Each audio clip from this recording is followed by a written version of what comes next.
ত্রয়োদশ জাতীয় সংসদ নির্বাচনে বিজয়ী নতুন সরকারকে শপথ অনুষ্ঠানে ১৩টি দেশের সরকার প্রধানকে আমন্ত্রণ। ত্রয়োদশ জাতীয় সংসদ নির্বাচনে জয়ী নতুন সরকার আগামী ১৭ ফেব্রুয়ারি বাংলাদেশের জাতীয় সংসদ ভবনের দক্ষিণ প্লাজায় শপথ গ্রহণ করবে।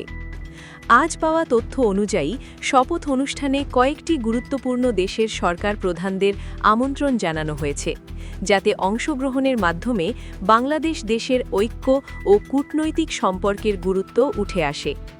এই শপথ অনুষ্ঠানে নিম্নের দেশের সরকার প্রধানদের অংশ নেওয়ার সম্ভাবনা রয়েছে: ভারত, চীন, পাকিস্তান, সৌদি আরব, তুরস্ক, সংযুক্ত আরব আমিরাত, কাতার, মালয়েশিয়া, ব্রুনাই, শ্রীলঙ্কা, নেপাল, মালদ্বীপ, ভুটান।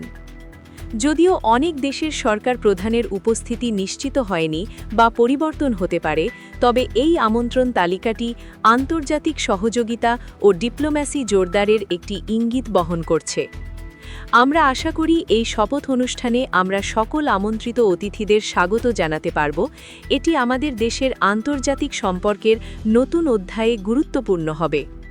এসে ওঠা বাংলাদেশের শাসনতান্ত্রিক প্রক্রিয়া ও আন্তর্জাতিক অংশীদারিত্ব এই শপথ অনুষ্ঠান তা অন্য এক উচ্চতায় নিয়ে যেতে প্রস্তুত।